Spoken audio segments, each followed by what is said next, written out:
Good afternoon, everybody. My name is Donna Thiesel, and I'm your host of Donna's Edge television talk show where truth matters. Thank you so much for watching every day, Monday through Friday, beginning 2 p.m. on the Eastern time zones. We get to ride home with each other in the afternoon. You may find us syndicated on television. That's Abundant Television, found on Roku, Apple TV, and Amazon Fire.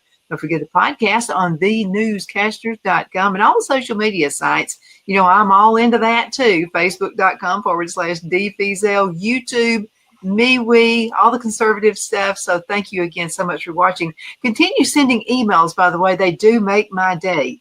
Donna@DonnasEdge.com. Donna@DonnasEdge.com. Get ready for the Don and Donna show. Don Brown, who's an attorney and also a candidate U.S. Senate. We're so glad to be with you, Don. Thank you so much for being with me on the show. I know you're busy. Well, Donna, it's good to be here. It's always never too busy for you, and it's always kind of a refuge, to tell you the truth, whenever we get a chance to talk. So it's a real blessing to be with you today. Absolutely. So I know you're busy and you've been out on the road and you're talking with all kinds of folks. And by the way, congratulations. I saw the rankings. You want to talk about that for a few minutes? Well, I'm not sure which rankings you're talking about, but I can tell you, if you're talking about, there have been several spot polls that have been conducted, and we've won every one of them. These are spot polls, understandable, and we're hoping to build on that momentum. But I think there's a hunger for an America First conservative to fill the seat, which is currently occupied by Thom Tillis, unfortunately, but he's about to vacate that. So we're going to keep pushing. We've whipsawed we've literally been in the westernmost county of the state, which is Cherokee County, as far west as you can go in North Carolina, all the way down to Dare County and everywhere in between. So we've taken this campaign from Manteo to Murphy, as we say here in North Carolina. We'll continue to do that. We'll be on the road tomorrow and all throughout the weekend, and are looking forward to getting out and meeting the people and talking about the great principles underlying the United States Constitution that we've got to re-embrace if we're going to save this nation. You gotta. You know, if for any business to be successful, they have core values, right? And even a household has core values about their family life. So what are your core values? Well, the first core value is I believe is that I'm a Christian. I've given my life to Jesus Christ, and I believe in our Judeo-Christian heritage. I believe the Bible is the infallible word of God, written without blemish, that is literally true and cannot be muted or mutated, I should say, and are muted, either one.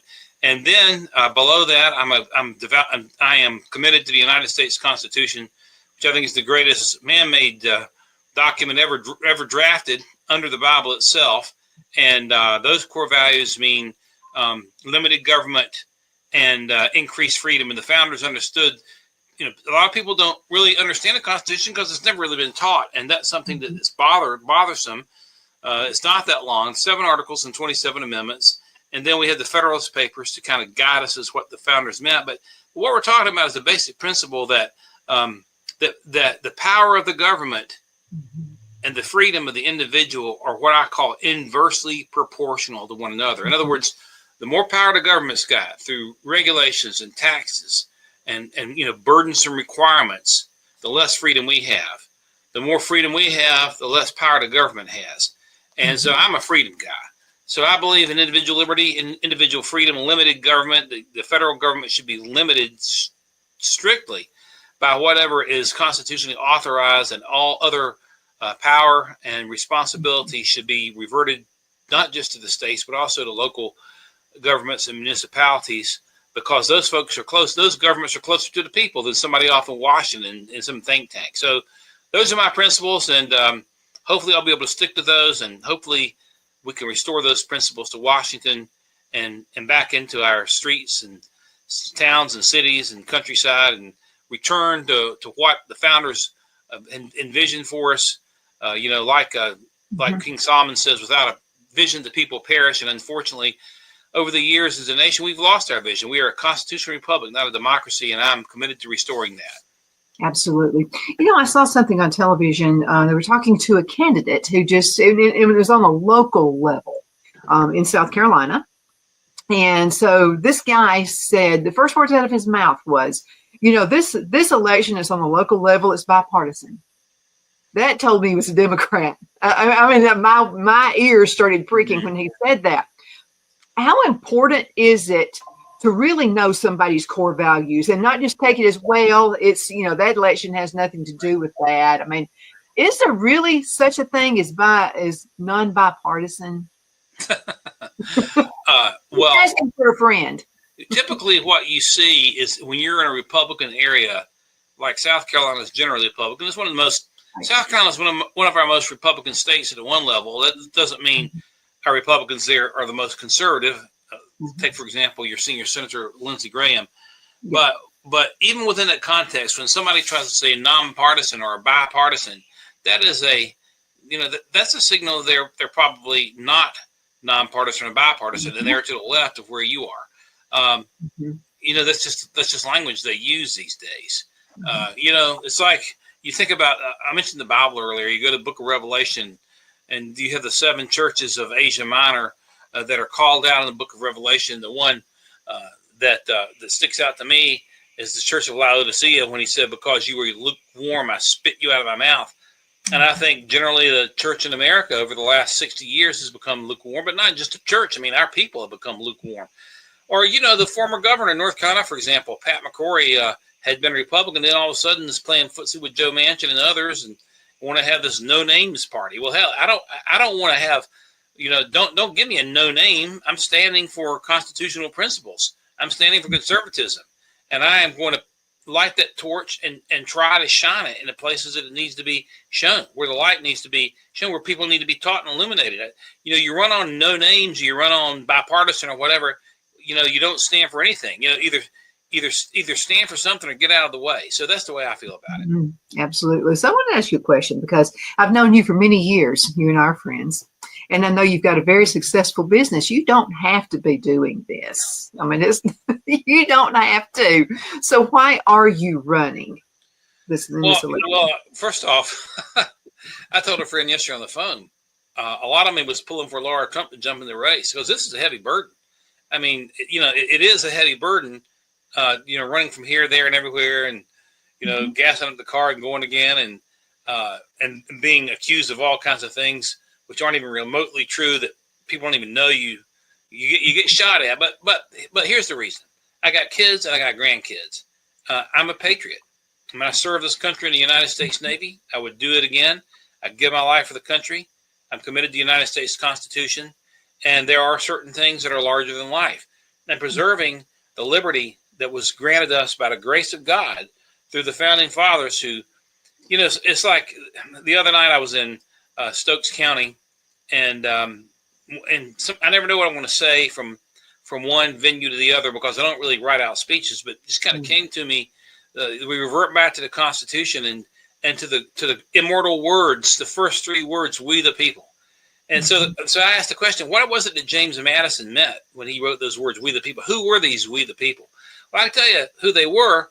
They were like the farmers and the locksmiths, and the flintlock rifle makers and the merchants, who all took up pitchforks and flintlock rifles and dared to challenge the most powerful nation in the world and the most powerful military in the world against all odds, when the experts were saying that the chances of victory were non-existent.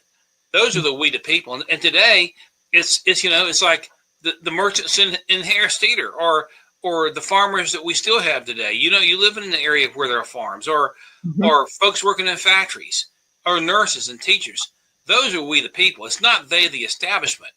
And unfortunately, they the establishment, whether it's the Democrat Party establishment or the Republican Party establishment. I'm not talking about Republican Party. I'm not talking about Republicans. I'm talking about the party elite, party establishment.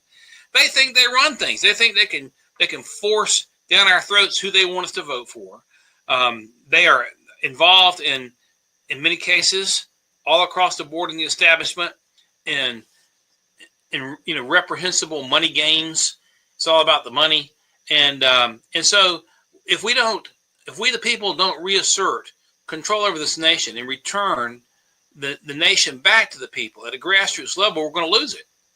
And so therefore I am stepping in and accepting the burden for those who have gone before me. And I'm talking about the Patriots at Bunker Hill, Lexington, and Concord. I'm talking about the 3rd, 4th, and 5th Marines at Iwo Jima. I'm talking about the 75th Rangers, at Pointe du Hoc, at Normandy on D-Day. I'm talking about all those who've given their blood for this ideal of an American Constitution, which vests the power in the people. The power has been ripped from the people. The power has been ripped from we the people, and it must be restored.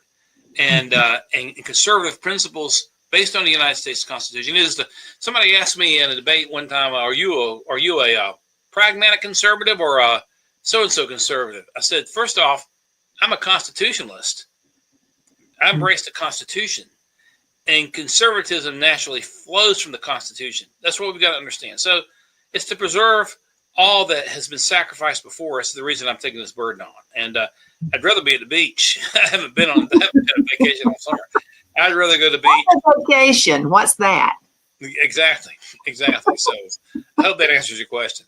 It does. It absolutely does. But I wanted to say something. The folks who are smart, who are running for office, understand small business. So I'm from a small town called Oxford, Alabama, which is halfway, but it was just off of I-20, Interstate 20.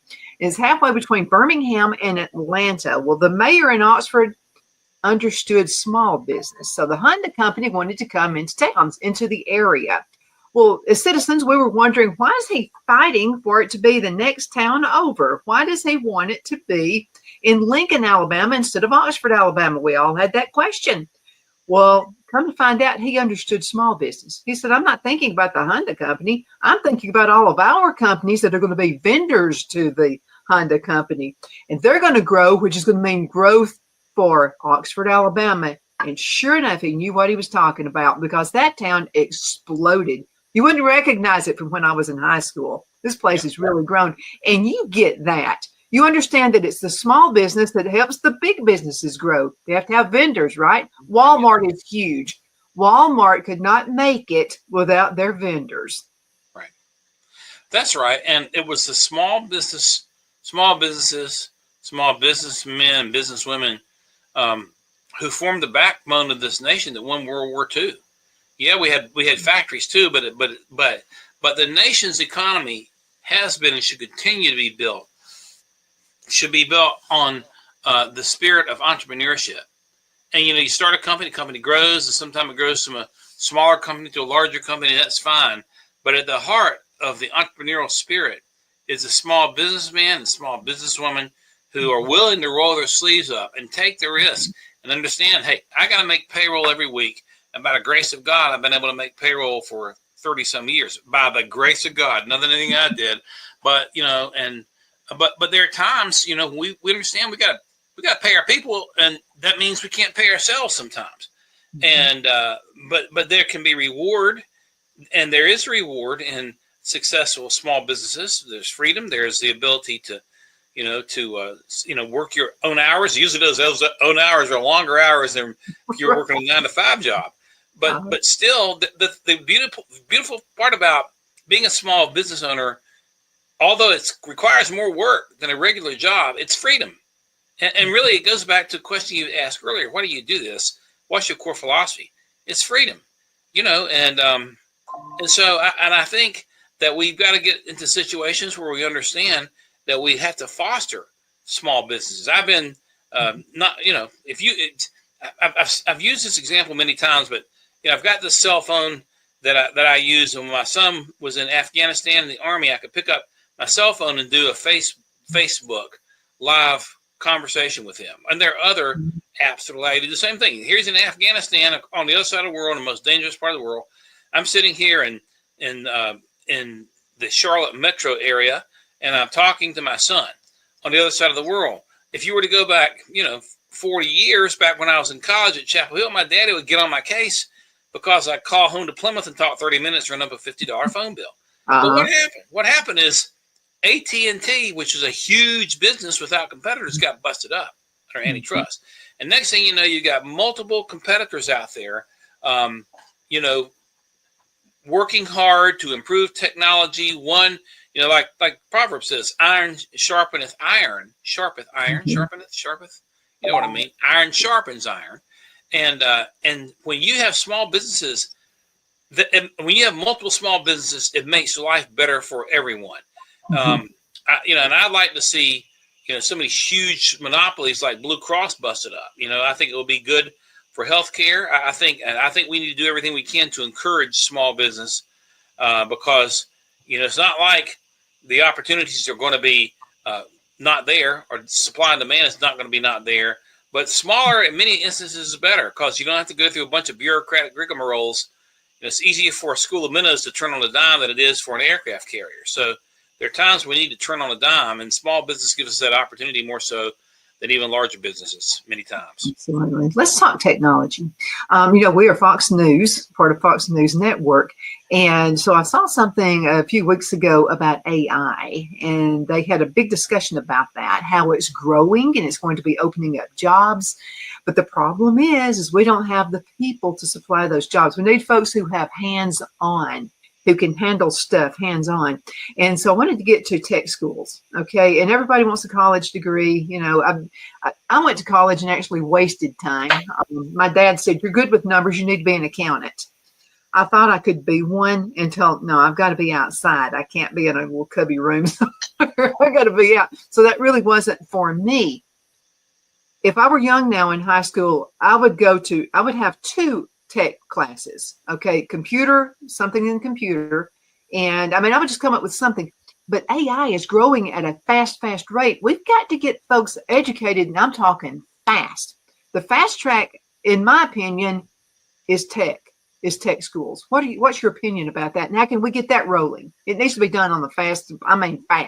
Yeah. It's, we got to change our institutional thinking on the traditional education track where, you go to high school, then you go to college, and, I had a political science degree. What good is that doing me? From the University of North Carolina. I would encourage any young person, coming up through high school now, 13, 14, 15, start thinking about tech school education. It's interesting. I was at a gun show in Winston-Salem last weekend or the weekend before. And we had a table there at the gun show. We were talking to folks, and this family came up, and they had a young son, about 20. So what are you doing? He said, we just got this HVAC certificate, making good money. And I saw another one who just got a welding certificate, making good money. And to your point, AI and computers and tech is the demand out there is off the charts. And to me, if I had a kid now, I would be suggesting to that son or daughter. I do have sons and daughters. They're all up, and by the grace of God, they're all gainfully employed. One's in the Army, one's a registered nurse, a third's a judge. I'm proud of all of them. Grateful for all of them. But if I had kids coming up again, I'd be steering them in that direction. I know that Hal Weatherman, who ran for lieutenant governor, unfortunately did not succeed here in North Carolina. I thought was a visionary on this topic to a large degree. He was saying we've got to rethink the way we're talking about the educational track. Yes. Unfortunately, there's a lot of politics in the education business, from the NEA on down to these teachers unions and everything. But our nation is in need, and part of that need is going to be AI, computers, technology, programming, etc. That field is just ripe for the taking for any young person who wants to get into it. So I think you're on mark. Another thing that we've been talking about, I was on One American News a couple of days ago, and in North Carolina, there's this controversial bill the General Assembly has passed. I call it the Foreign Doctors Bill, and I think it's a disaster on steroids. It has a noble aim, and that is to get doctors into rural areas where there may be shortages. But basically, it allows foreign doctors from all over the world, including Sharia countries, which is a real problem, to come into North Carolina and just start practicing medicine without having to do a residency. And In fact, it even will pick up doctors who aren't currently licensed, as long as they've been licensed in the last 5 years. So you could have some Sharia dude out in the tent that retired a couple of years ago, bringing them back. So we have to, I made the point, on One American News. I'll make the point now. We got to adjust our educational opportunities here in the United States to have Americans meet those needs. And here in North Carolina, we have two public universities that have medical schools, UNC Chapel Hill and East Carolina. Well, you just expand the number of entries of spaces in those classes, double the size of the classes, and put some provision that you're going to work in the rural area if you accept any type of scholarship money for this or whatever. But we got to figure out ways of getting NPs, nurse practitioners out into the field who can do the same thing a doctor can do in most circumstances. But it's a matter whether it's in the medical field or whether it is in computer and technology. It's a matter of reorienting our thinking and our philosophy on education. And the model that we've been using is a model that now is antiquated. The whole deal of 4 years here, the high school, go to high school, get a degree, 4 years college, and then go get a job. I mean, nothing wrong with college. Don't get me wrong. Those 4 years or even the great thing about most technical and trade schools, you don't have to spend 4 years, nor do you have to spend the amount of money that it takes. And even within our colleges, we ought to be bringing in technical. University of North Carolina ought to be teaching auto mechanics. That's my alma mater. Now, I know a lot of people will be, appalled at me saying that, but why not? What are we above teaching auto mechanics at UNC Chapel Hill? How about bricklaying? I mean, bring it all in and get it so that it's affordable. But we've got to develop our educational opportunities to meet the needs that are out there. And I think that goes to the first point you're making, and I agree with you on that. Well, I'm going to have to tell you, I'm all in. And I wanted to mention this. We just recently moved from Alabama back to the Carolinas again. So happy to be back in Abbeville, South Carolina. And so what was interesting is there are things that we just don't have time to do. Now, my husband, Phil, is very skilled. He can do anything, but the problem is he can't do it all right now. So we needed an electrician. So we found an accredited one, and folks here in the area, wonderful, wonderful neighbors, by the way. I love it here. So we asked around and they said, oh yeah. And so they gave us the name of an electrician. And he sent a couple of his guys out. They were young guys, did an awesome job. I mean, these guys were just absolutely great. So I was about to leave to go to the Chamber of Commerce for a meeting. And I said, I've just got to stop. I said, you guys are to be commended. I said, you are awesome. I said that you just picked this, and they're making great money, by the way. And so one guy said, yeah, he said, his parents wanted him to go to college. And he said, I may still go. And he said, but I wanted to be an electrician.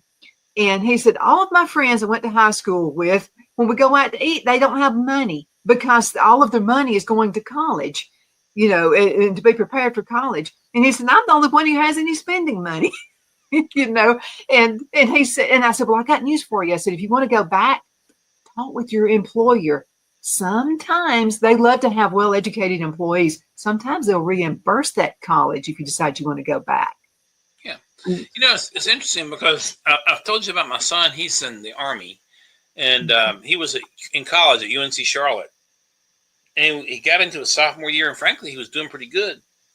Then one day he come up to me and he says, Dad, like he says, I want to join the Army and jump out of airplanes. That's what he said. I said, you want to jump out of airplanes? I said, why don't you join the Navy? You don't have to jump quite as far from the deck of the ship down to the water. It's only about 50 feet. But he left school and joined the 82nd Airborne. And I'm so proud of him. He spent a year in Afghanistan. The last year Trump was in office the first time. Came back to Fort Bragg and then sent him to Germany for a couple of years. He was over there when October 7th happened. By the grace of God, he did not have to go, although they were planning. Now he's back in Georgia at Fort Stewart. And but I can tell you, he's getting his degree, and I'll tell you this. I'll give UNC Charlotte credit. They gave him like 30 or 40 hours of credit for his military service. Oh, wow. Okay. And so the point of the matter is, I commend UNC Charlotte for that. And they are treating veterans that way. And that's testament to the fact that I think we've had Republican control of the North UNC Board of Governors now since about 2014. But look, here's the thing about it. Like you're saying, there's more than one way to get the degree. It doesn't have to be the traditional way.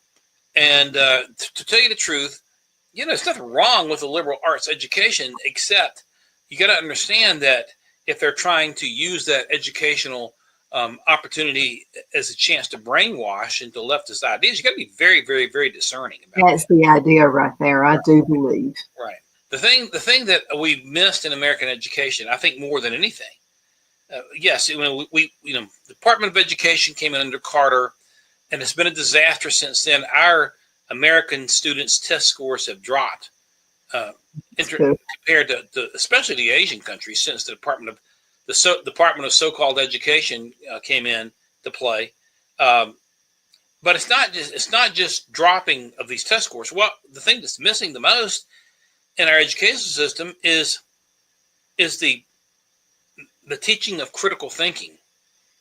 Critical thinking, and and so therefore we have a whole generation that you just look at what happened here just 2 or 3 or 4 years ago with COVID. When they come in with their BS about wearing your mask and their BS about taking these experimental jabs, people just held their heads down and went along with it.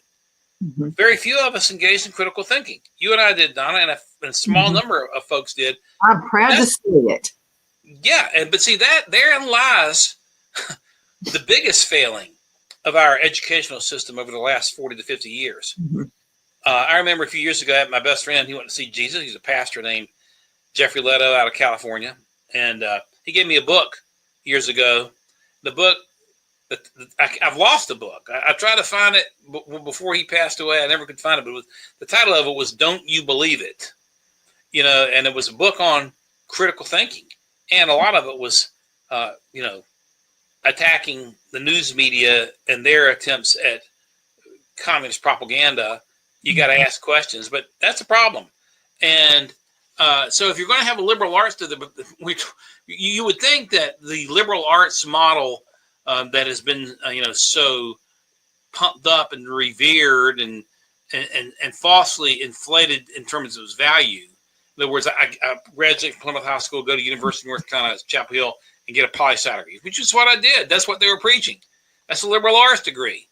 That degree doesn't do me a bit of good. I can tell you probably the most valuable course I had at Chapel Hill was public speaking. And we had a good speech professor, and we had extemporaneous speaking, and he forced us to do a lot of stuff. But that's probably the most practical thing I had. And English is practical if you focus on writing and grammar and this sort of thing. But a lot of the stuff with the history of French philosophy or, comparative literature, nothing wrong with all that stuff. But it's not going to teach you how to go out and earn a paycheck. I can't go get a job with a comparative literature degree. I don't care if it's from Harvard. Where's the practicality there? Again, it's okay to read that stuff. It's okay to read. It's okay to understand philosophy, but you got to have some practicality as well. And we have to understand that the economy and the evolving economy is going to drive, the needs of the country in terms of where this job focus has to be. And we have to, as a society, train folks to have the skills to meet these needs. And, we're gradually shifting that way a little bit. But the kids, just like the kid that you're talking about with who's got an electrical license as an electrician, the ones that are seeing this are riding the wave of the surfboard. They have right now, it's like low-hanging fruit for any young person who wants to be trained. And I'll just say this, I'm not just talking about, it's never too late to go back to school. You know what I mean? So you might be 30, 40, 50 years old out there. There are opportunities to go to, here in Charlotte, we've got Central Piedmont Community College. And here in Union County, we've got multiple opportunities to get into trade schools and to get certificates and degrees that have a lot of practical application. So, you may be outside of traditional college age, but if you want to make a change, don't give up the ship. I'm number one about that. You remember just a couple of years ago, I went back to Auburn University, horticulture. Yeah. Right. And that was totally, all of my friends in the corporate world said, "You're going to be a farmer?" And I'm like, I want to, but I want to know the science of it and why it works that way. So that's why I did. And Auburn University, by the way, is one of the best. veterinarian schools and Hawaii. But you know something? Right now, right here in Abbeville, South Carolina, the tech school is offering classes to get you prepared to be a veterinarian if you'd like to be one. Yeah, right. There's a step ahead. Then you walk across the stage, you get that high school degree, you get a partial degree in college, veterinarian school. So go grab it, guys. It's low-bearing fruit. Grab it while you can. There for the taking. You better believe. I mean, there's no other way. There's no other way. Let's go into a commercial break, and we'll be right back in just a few minutes. Man, time flies, Don. Twin City Used Car Sales has been serving drivers in the Northeast Alabama area for years with a quality selection of late model used cars, SUVs, and pickup trucks. On top of our extensive selection and competitive prices, we offer professional auto financing services for used car buyers of all credit levels. Whether you've just begun your search or you're ready to secure your next vehicle, at Twin City Used Car Sales, you will drive away with the vehicle of your dreams. The sales and finance staff at Twin City Used Car Sales looks forward to serving you, and you can apply for financing online before your visit to our used dealership in Gadsden, Alabama. Check us out on the web at twincityusedcars.com or go by our location at 901 First Avenue, Gadsden, Alabama. We sincerely look forward to serving you.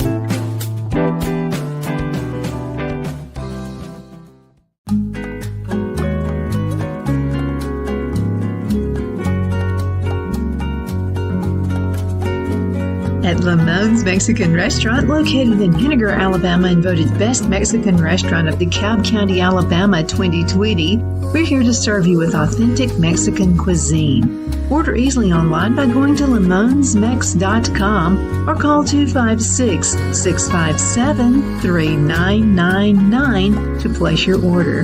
We're open Sunday through Thursday, 11 a.m. to 9 p.m. and Friday and Saturday, 11 a.m. to 10 p.m. Whether you're celebrating a cozy date night for two or a celebration for a crowd, at Lamone's you'll love our atmosphere and friendly servers. Thank you for dining with Lamone's Mexican Restaurant.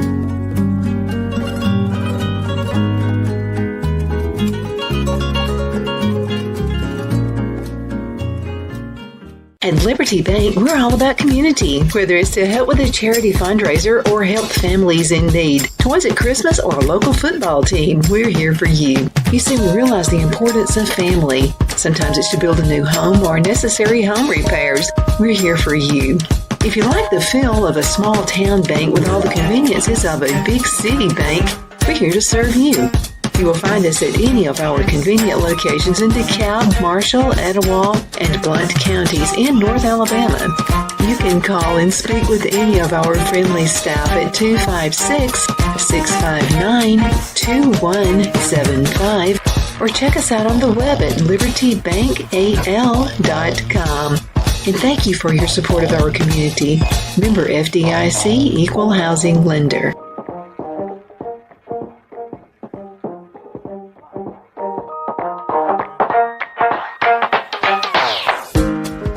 I'm excited to announce our Christmas extravaganza is finally here.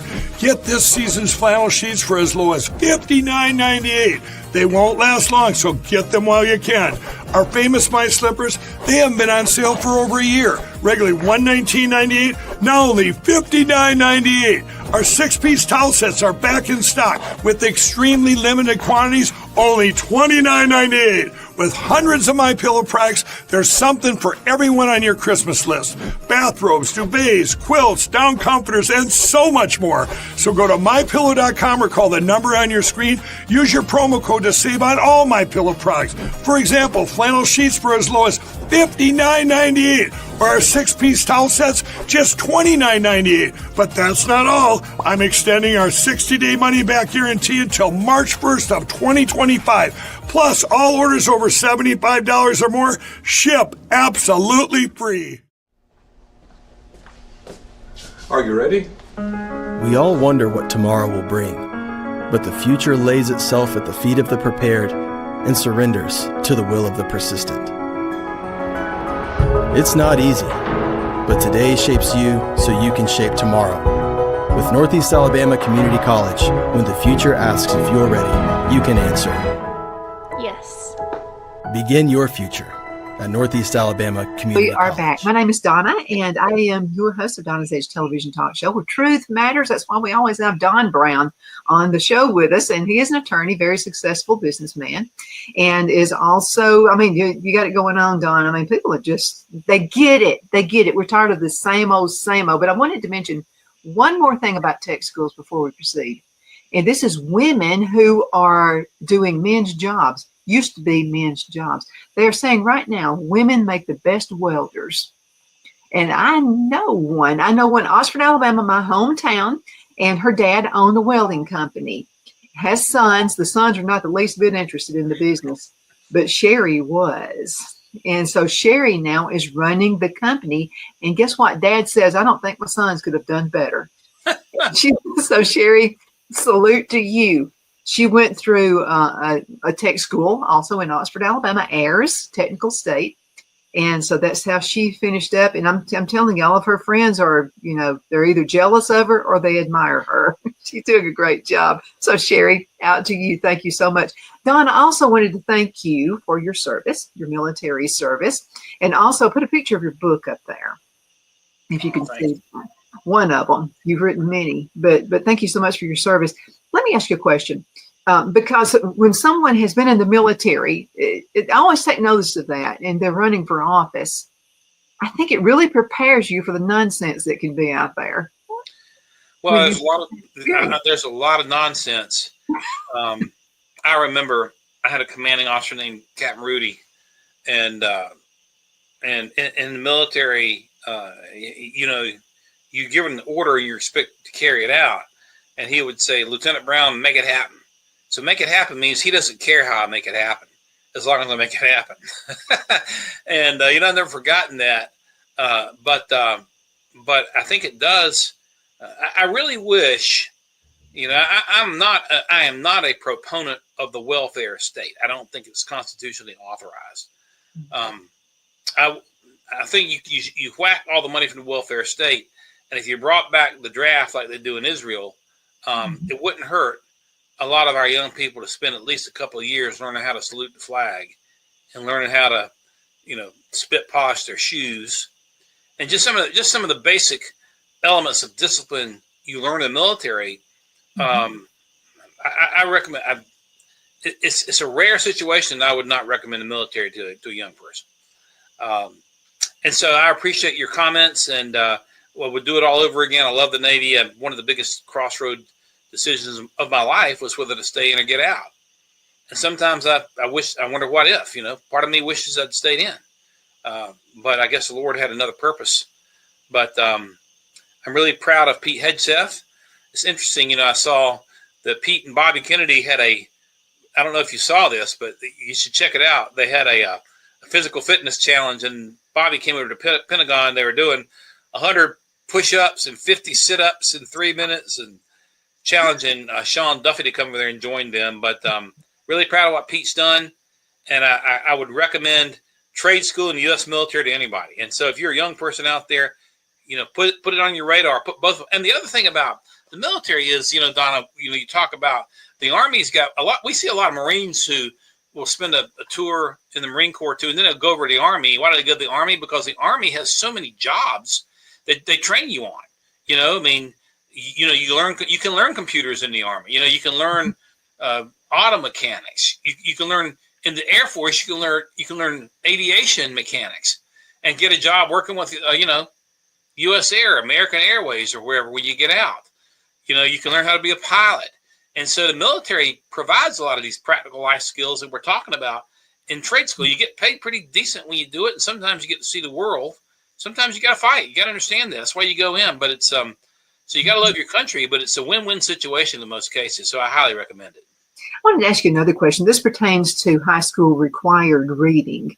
What if we took away some of the books that, I'm confused about my gender, those kinds of books, and what if a required reading book was Thomas Paine's Common Sense? Yeah. Right. What do you think? I think that you are touching on something. I've been arguing on the campaign trail and otherwise. Some of my friends in the General Assembly in North Carolina that if you want to really do service to your country, you ought to require the teaching and memorization of the United States Constitution in every grade from K through 12. And you ought to require the reading the Federalist Papers to understand what the founders meant. Mm-hmm. And Common Sense by Thomas Paine would fit right into that. So I think required readings of these types of books and documents that tell us who we are and help to forge the philosophy that made the nation great is exactly what the doctor ordered. So I will be in favor of that as required reading 1,000%. There's some other ones as well, but that's a great one for sure. I wanted to talk to you about some more issues that have come out of the educational system. And then this is the confused gender take. So many kids are depressed. Kids are killing themselves. It has been nothing they thought it would be. If they could reverse it, they would. I'm talking about the operation to be a man or a woman, whatever you think you want to be that particular day. We're having a problem with depression now because of some of the stupid things that have been implemented the past few years, past few decades, I would say. Something's got to be done about that. Well, Donna, you'd asked me in another segment about my philosophy, and it starts with the Bible and a biblical worldview. And from there, the Constitution is created. But what we're seeing in these educational establishments, and the federal government's got no role in education. But let's say even remove the federal government, these schools and these unions are teaching garbage philosophy. That this sort of thing is okay. It's okay to if you're a boy want to be a girl. They're teaching that's okay, and they are scaring. First of all, they teach us okay. They teach us okay to come and identify as a cat. I can't believe this. We have kids in school, from what I'm told in North Carolina here locally, who want to identify as a cat. It's the craziest freaking thing you ever heard. They are putting cat boxes in the restrooms for the ones who think they might be a cat. Yeah, this is not a joke. It's not a joke. I thought it was a joke. It's not a joke. It's so crazy. I didn't do it first. But the educational establishment is coddling that type of unadulterated BS. And it's got to stop. And we got to cut the money. If some school system is going to coddle that crap, you cut the money to the school system. You got to do it. Part of the problem is they do it under the cover of darkness.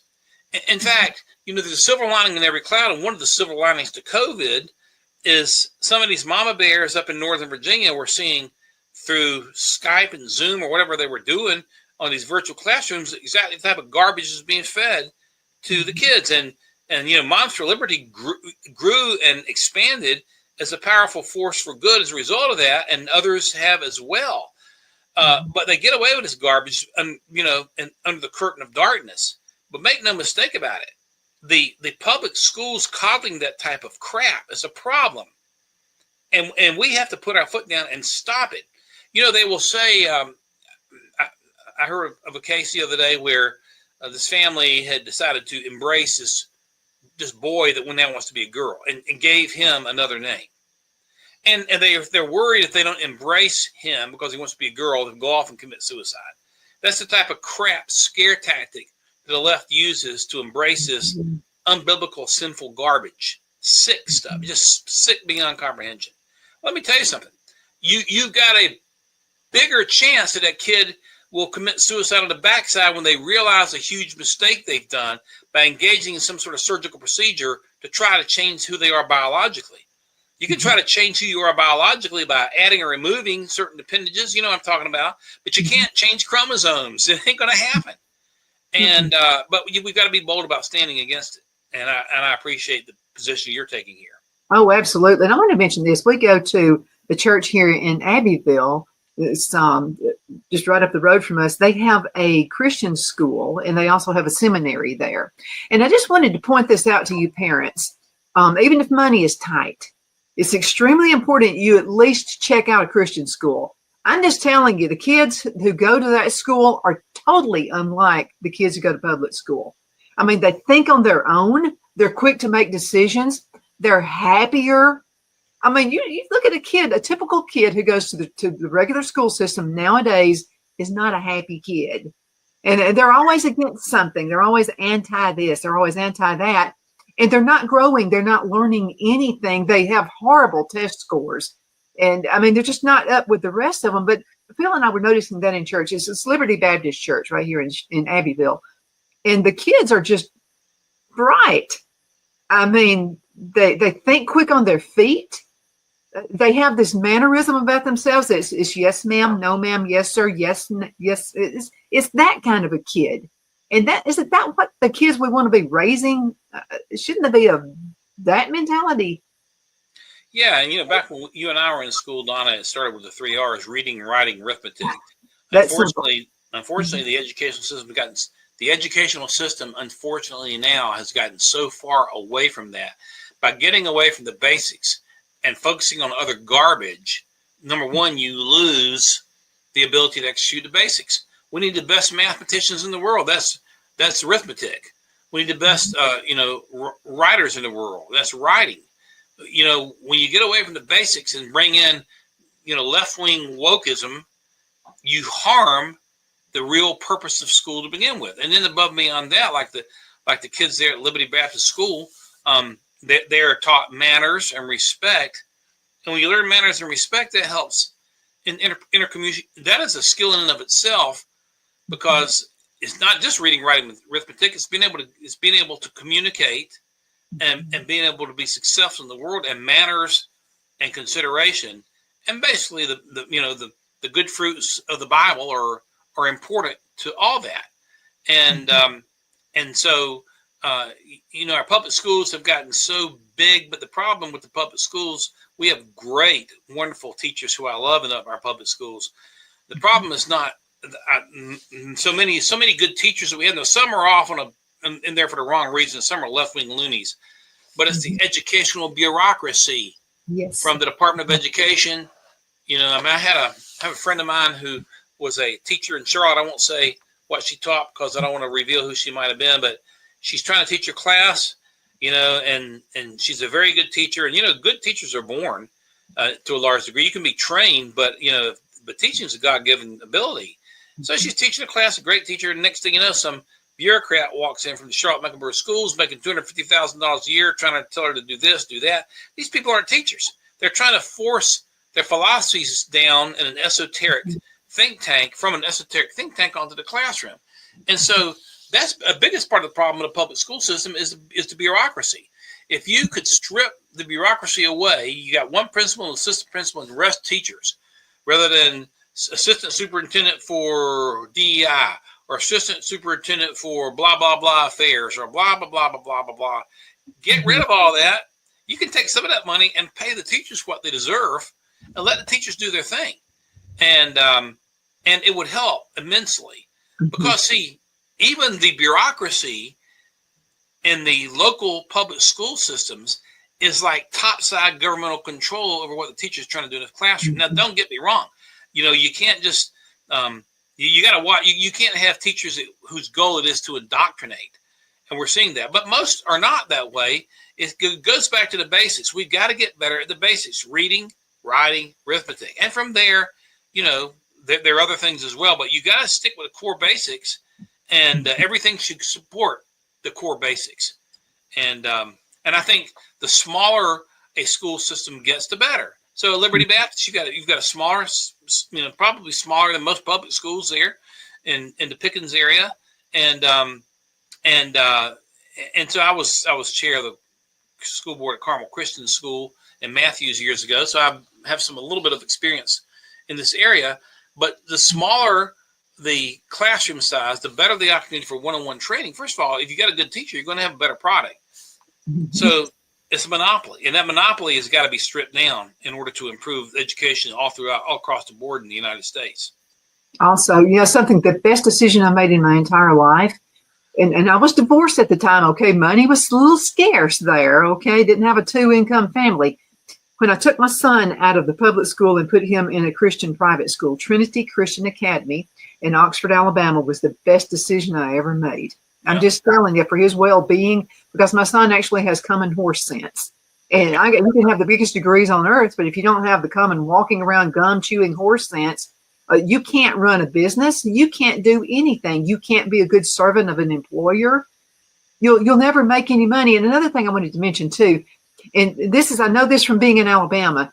Okay, the people that are within the school superintendent board are making more money than the president of the United States makes. Yeah, right. That makes no sense to me whatsoever. Right, that's right.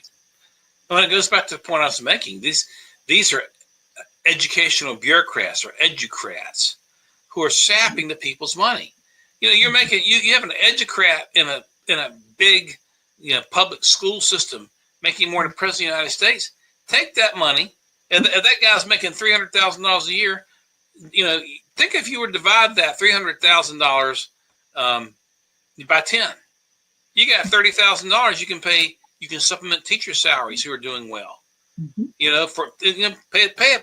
Take 10 teachers and give them another $30,000 a year for superior performance or whatever it might be.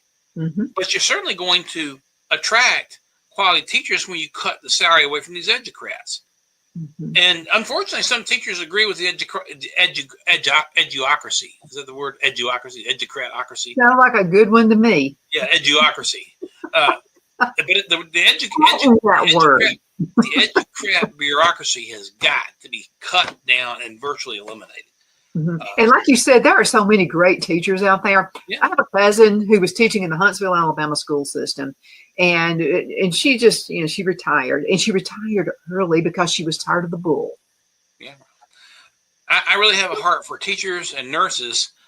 They're some of the most valuable members of our society, and unfortunately, in many cases, some of the most underappreciated. Mm-hmm. So I have a heart for people. If people are going to go in the teaching field, oftentimes know if they're called to teach, you're called to teach. You oftentimes go in knowing that you're not going to make what you could make elsewhere, but it's a gifting. But again, if you eliminate the educrat bureaucracy, we can do more for teachers, and we need to do that. Let's talk taxes for just a few minutes. And I know you're a proponent of fair tax. So why would you be? First off, let me just say the fair tax that Governor Huckabee was a part of and proposing would call for the elimination of the U.S. income tax. And I'm first and foremost a proponent for eliminating and ending the IRS forever, and ending all individual income taxes, and ending corporate income taxes. Okay.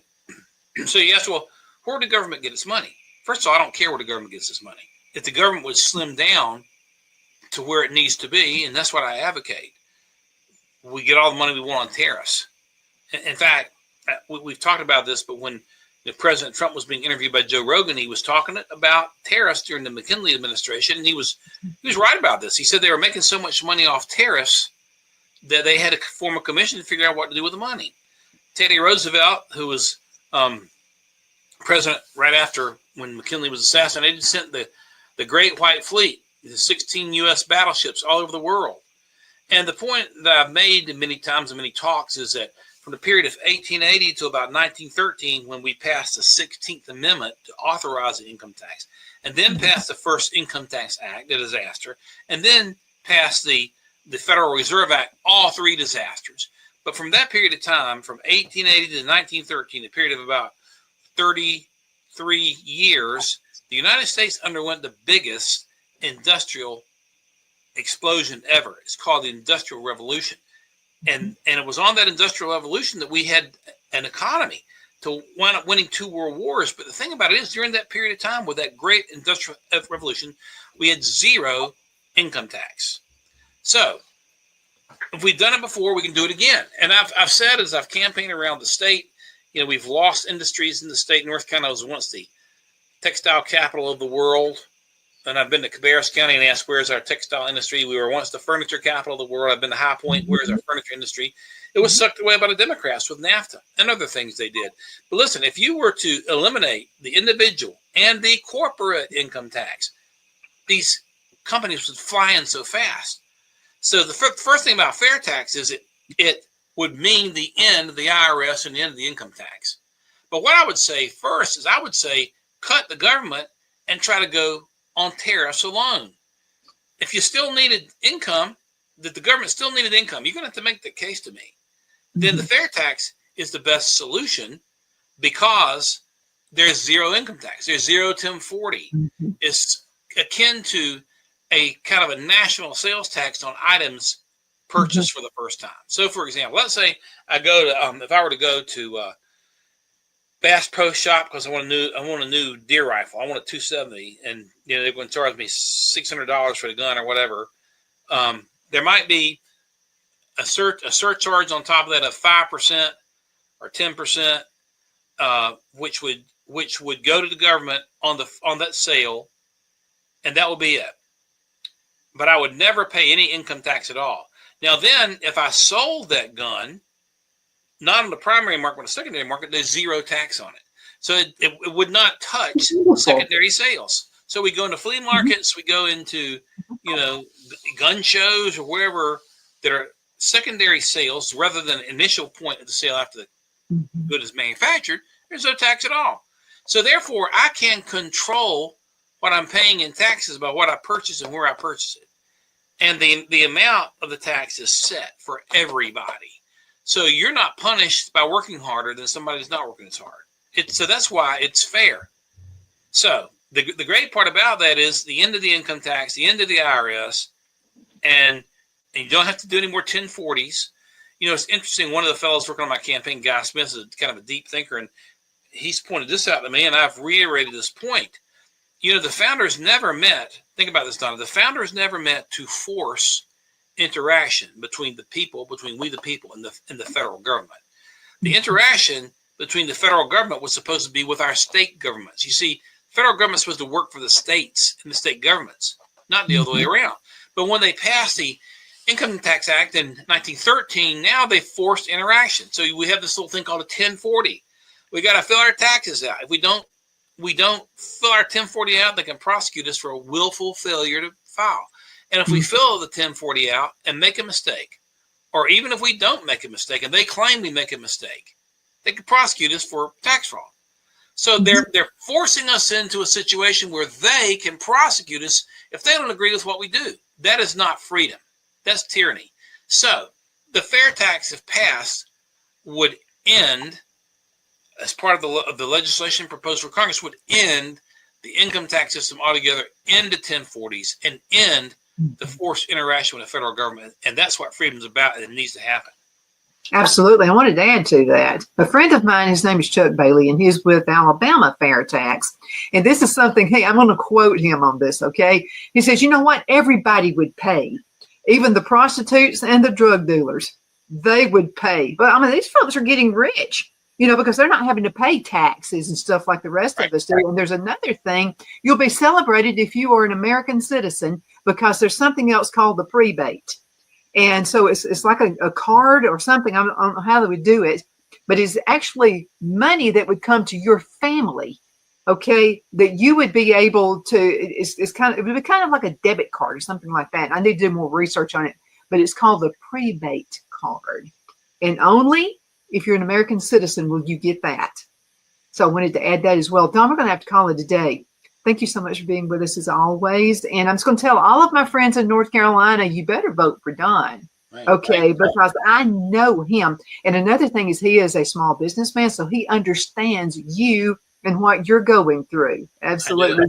You better vote. If I find out you didn't vote for Don, I'm not going to bake you any more cakes. I'll just tell you that right now. Don, how can folks donate and how can they volunteer? Thank you. Well, we have a website. It's Brown, my last name, FORNC.com. Brown4NC.com. Please go there, hit the donate button. We'll take anything you can afford. We need it.